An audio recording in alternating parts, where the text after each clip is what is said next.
Good evening, my name's Bill Ferrolo. I'm here representing Chris Olson, who's seated next to me. What we have is, we're talking about unit number 1 at 32 Charter. 32 is the second block of Charter Street at Unity Street on the left-hand side. There are 4 units in the building. This is the first of the units.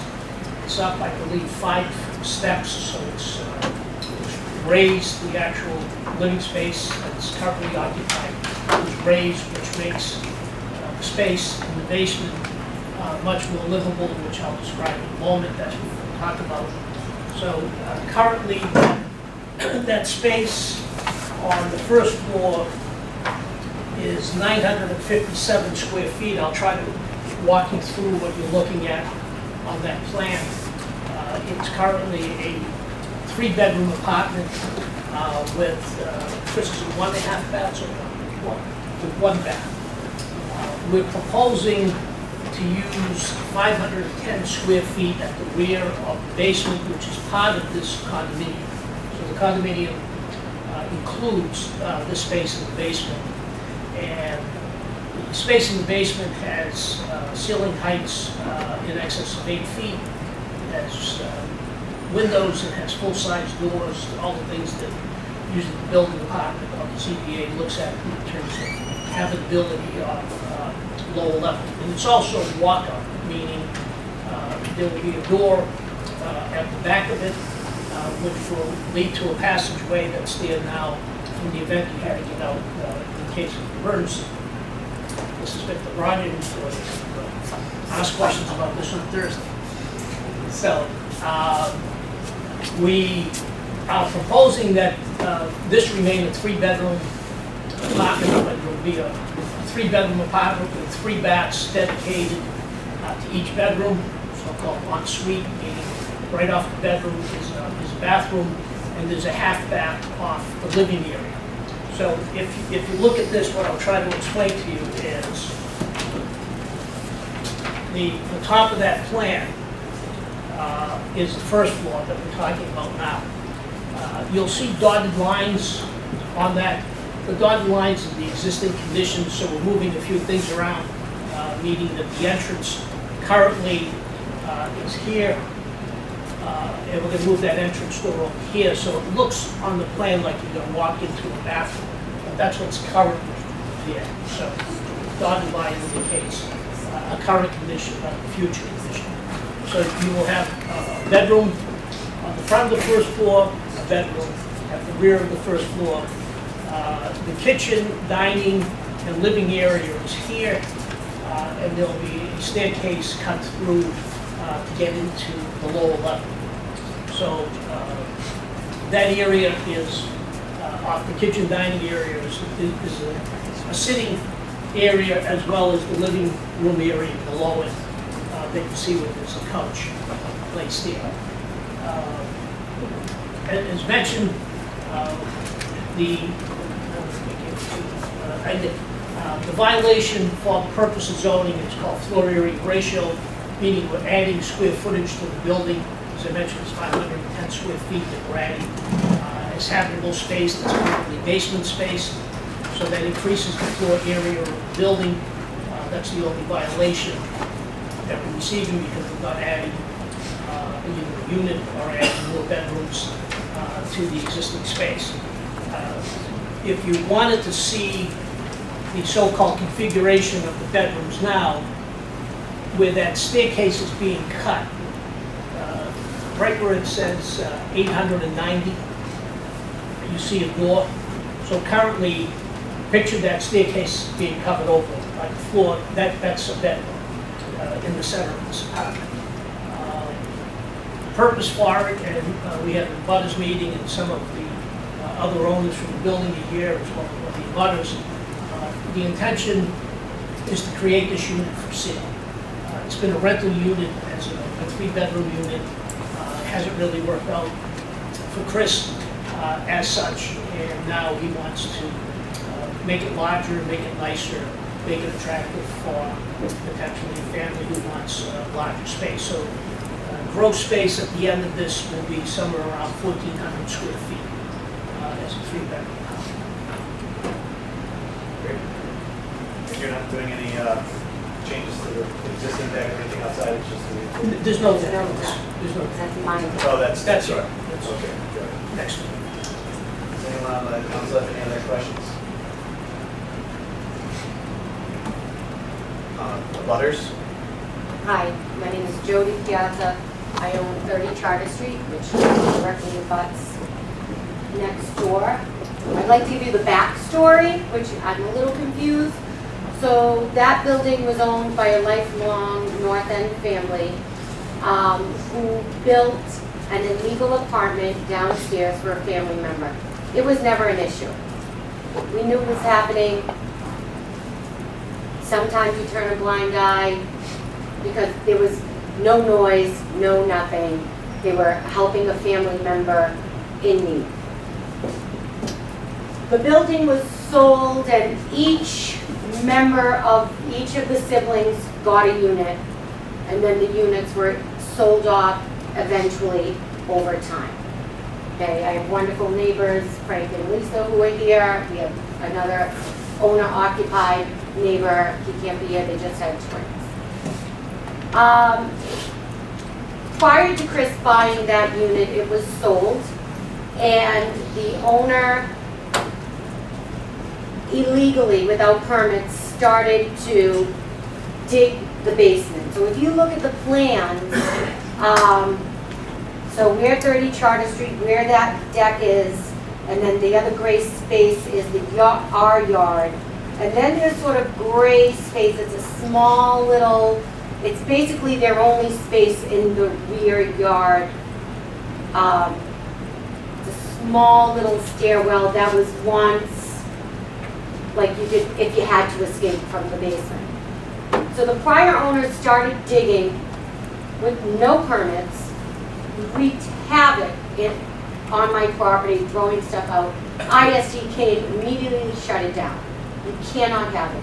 It sat there empty for so long, through mold. I mean, it was horrible, okay?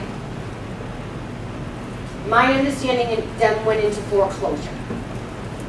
And that's when I think Chris bought it at auction, if that's a change. So, you know, Chris buying the unit, this is where I'm confused at, you know, that the basement is part of the living space already. The problem we have is that, you know, I'm not opposed to people making money and buying and selling. I live in 1,300 square feet, I have 2 bathrooms, and I don't have room for a dining room table. 1,400 square feet and 3.5 bathrooms to me screams a rooming house. So although it may, I understand what his plan is. He wants to make money and he should make money. But there is no guarantee that a family is going to buy that unit and live there happily ever after. And if it can't sell, I feel like his only means of recourse in paying his mortgage and doing whatever is then again renting. And if you're going to have 3 bedrooms and 3.5 bathrooms, you don't get 3.5 bathrooms at Battery Wharf, okay? That to me screams a whole lot of people living there. You know, and it's not what we want. It's, you know, the back of that, it's family, it's small, it's courtyard. I have a young daughter. Our neighbors have twins. It's like cavernous back there. We get noise from Unity Street. His renters, I mean, he is very good about keeping his renters, you know, but very young boys, and they've been a hot mess. You know, I mean, the basement has been an issue, water, I don't know, we're just opposed to the extra square footage in this. That's all I have to say. So as Jody said, we live on the 2nd floor, and we have this issue, we relate those to Chris, that we prefer to have a family living here who wants stability.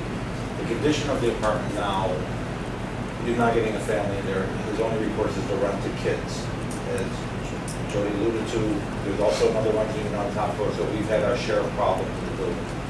We are trying to address the fact that our concern is with the number of bedrooms that we expressed to Chris. It's not so much Chris, it's what happens after Chris that we're concerned with. If he gets a family in there, that's great. If he runs again, you know, we're writing up condo documents to state that there can be no more than 3 people, so we can try to put some control in. So our biggest concern is like everyone else that's about it, is stressing, made any stressing, we mentioned this to Chris, just the fact that we only want 3 people at the most in there. So, 3 unrelated people. You know, I mean, we have to have the lawyers right up for every meeting. He's been amenable to all of that.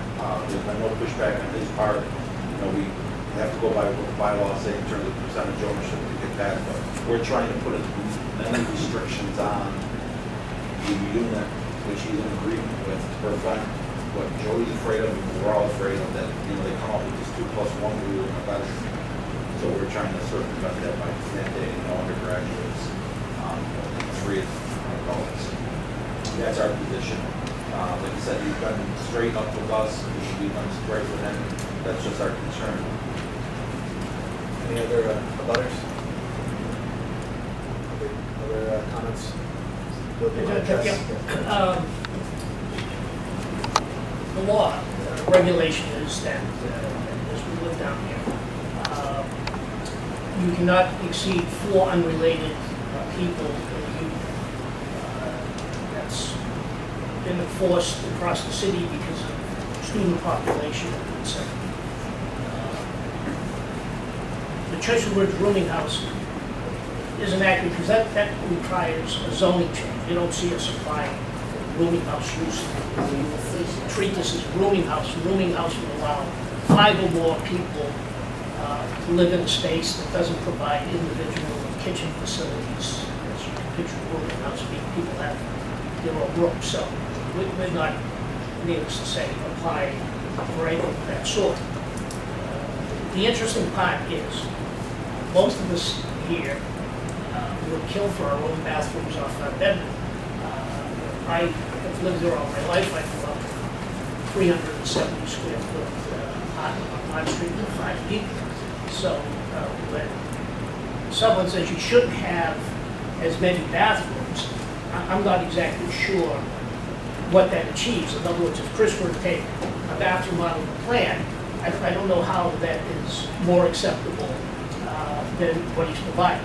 As we said, it's already a 3-bedroom unit with 1 bath, lends itself as a rental. A fully renovated unit like this, 1,400 square feet. And if you look at our sales down here, you'll know that this is going to sell in excess of $1 million for the unit. It does not lend itself to rental. It lends itself to ownership. He's worked with the condo association. We spoke about this in terms of he's not at all in objection to restricting the number of unrelated people that would live in the unit, whether it's sold or whether it's rented, as a way of keeping the building, as the 2 of the owners of the building, one isn't here, live there. So the top unit is rented and Chris rents the first floor unit. So doing the work of this, I think, improves the situation as an ownership issue as opposed to a rental issue. Leaving it the way it is, even as stated by Frank, lends itself to rental because it has 3 bedrooms. People don't mind the 1 bathroom. When you're younger, you don't mind. It's only a temporary abode. So for that reason, Chris doesn't want to continue that. He's only had it a relatively short while, and he's not having it rented that way. He'll tell you he's already had a significant response from local people and otherwise as a 3-bedroom family condominium. If you want to speak to that, Chris. I do. Okay. So the nature of many buildings in the North End, like our building, small, it's narrow, right? You can't lay out a functional floor plan or a floor plan that a family would like under the current, the way it is currently. So in essence, this takes a straight up rental property, converts it into a living space that's suitable for families. Families with children, they certainly can't, most of them certainly don't want that. And having a bedroom associated with each bath, if you're gonna do it, it makes sense. So I have directly marketed this towards families. I already have very good response from families. I've done this before with families that want to live in the North End, but the North End has a very serious lack of housing stock for families, which is why it seems, I don't live in the North End, but it seems to me that the residents that live here, it's their home, seem to be butting heads more and more from tenants that don't respect the place like they're supposed to respect the place. That'll continue unless the housing stock is fixed. We'll fix it with this one, the time will be. So this space, the layout, I worked with the Simon Associates to get a layout that we felt would work well, thinking of, family for perhaps even in-law, which is what we envisioned that basement space being, is either a playroom for children and in-law for a mother, for a mother or father. It's got the access that goes out to the community. That was the design. It was flexible for family and in-law. Just, Frank and Lisa have been great. The two owner occupants in my building, unit number 2, Frank and Lisa behind me, and Brian above me, and number 3, are very supportive of the plan. I took the step of, because my neighbor at 3rd Charter Street is definitely just concerned about who's going to live there. And I took the step of starting the marketing of the property to demonstrate the type of calls I'm getting. They're all families, one of whom I think is a friend of 3rd Charter. And that's really who's going to call this. This is not a developer that's going to call so we can run an Airbnb. Airbnb is not allowed anyways in our building, but this is not what somebody's going to call. They're not going to spend. This is probably a $200,000 bill though. They're not going to spend that kind of money so they can rent with the college kids. Currently, with the level of the condition of this unit, it's going to continue to be towards renovated space for young professionals that have different social schedules than the typical market. Is the concern about the ensuite itself, like it kind of gives it that hotel feel, is that what the butter? No, the concern is, like I said, you're marketing towards, he is, so yes, full disclosure. I hear in the backyard, oh, hey, people, friends. But there's no guarantee. I mean, everybody's in it for a buck. So, if Chris wants to write something that says, daddy from, New York City, whose daughter is going to Berkeley, oh, honey, I'll give the dude, 1.2 million cash. Is he going to say, sorry, you're not a family? I'm not. So is he going to deny every sale? No. You can't restrict the sale. I get it. So I get it. But, the way he's presenting it, family fit, there is no guarantee of this. There is no guarantee. And then, yes, Phil, the bathroom, we all grew up 500 square feet, one bathroom, we walked it backwards. I get it. 3, it's true.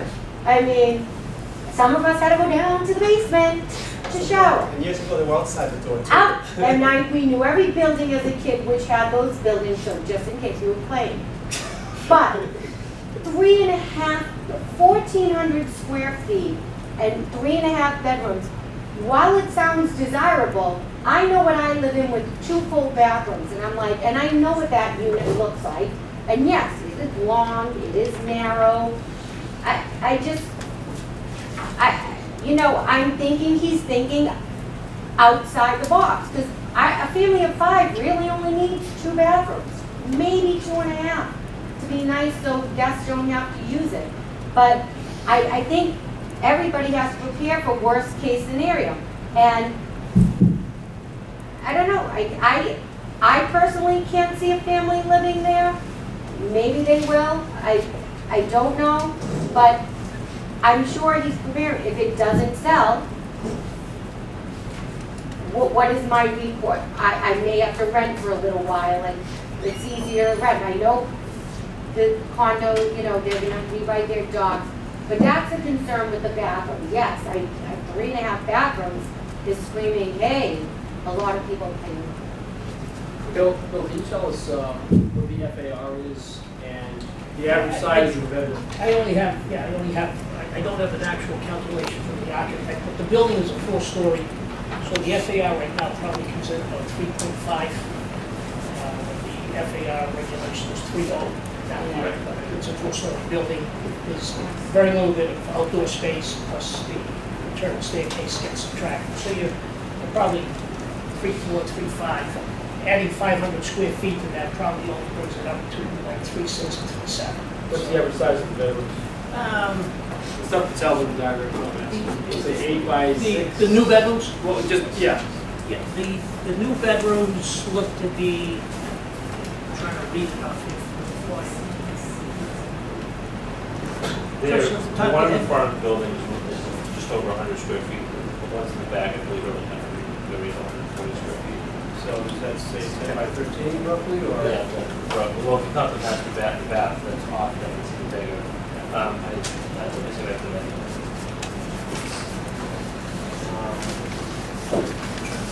you know, we laid them out, making that, when we give them the space constraints, Yeah. we lay them out so they're adequate without robbing the living room, so you kind of try to find a happy medium. Also, you don't want to disturb where the windows are. And so you kind of, when you're done playing that game, you tend to end up with that range of 130 to 130 square foot room. Getting back to the family thing, the reason why you want the baths too, the bedrooms, obviously, we all live in places or have lived in places where you get up in the morning, you gotta walk past the bedroom, go to the kitchen, you get to the bathroom. It's not ideal, and if there's an opportunity to correct it, we do. I don't think. So I mean, obviously, we live in a capitalistic society. We want to make a dollar. I get that. I respect that. But if you need what you say and you're targeting families, are there any assurances or is there anything in writing you'd be willing to put that would appease 30 charter to make sure that you do sell? Yeah, I told my my association was, first of all, families are highest and best use from a capitalist point of view. 100%. I agree. It's way more money than something.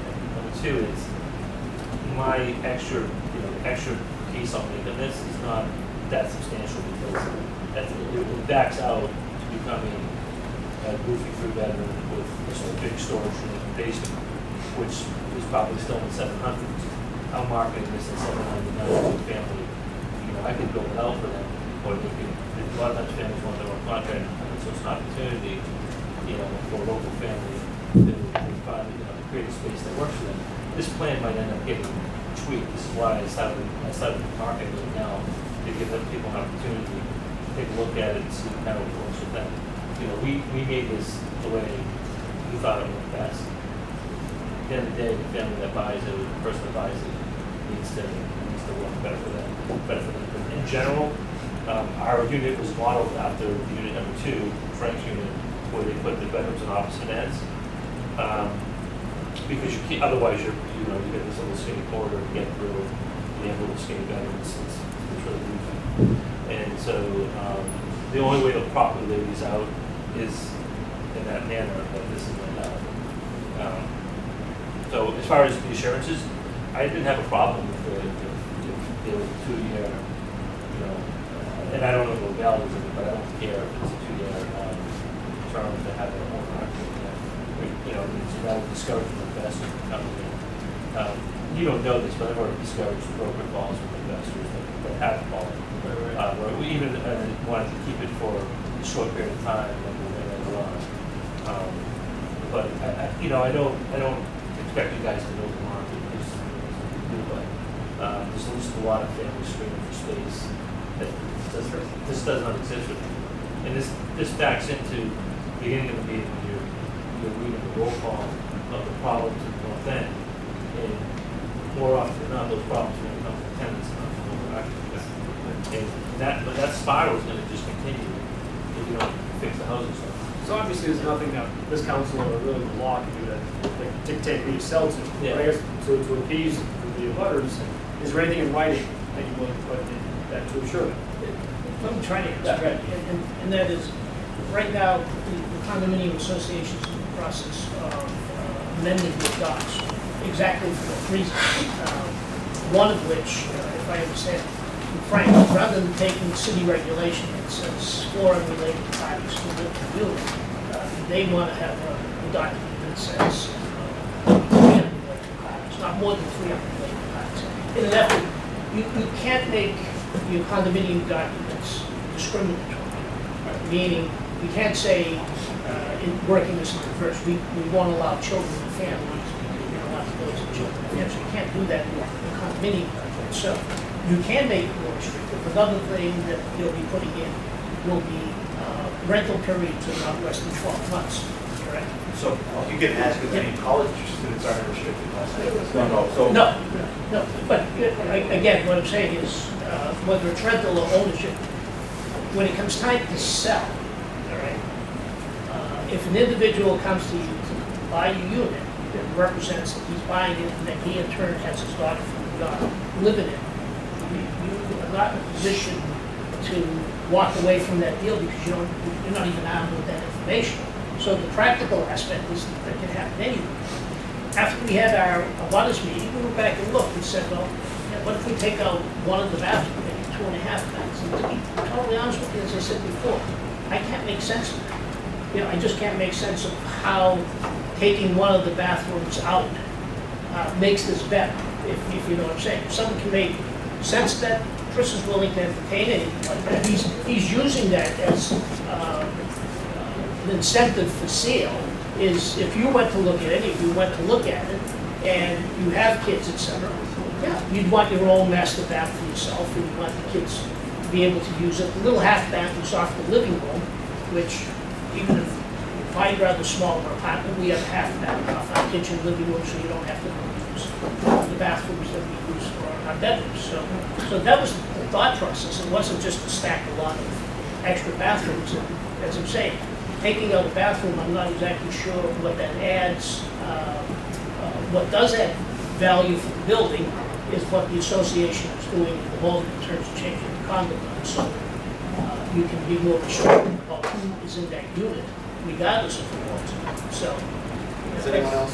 that's kind of the best we can do. Just real briefly, if you want to say. No, like I said before, our concern is, like I mentioned, what happens after. But we've drawn upon past condo documents about we hope legally would stand to restrict it to 12 months lease, no Airbnb, no club leasing, blah, blah, blah, blah, blah. Yeah.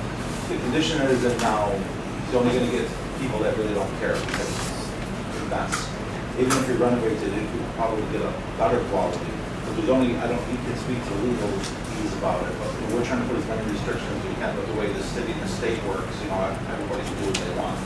But our goal is to keep it at 3, 12 months leases, type of thing, to avoid the type of turnover that we've seen, yearly because it's going as a whole. Okay.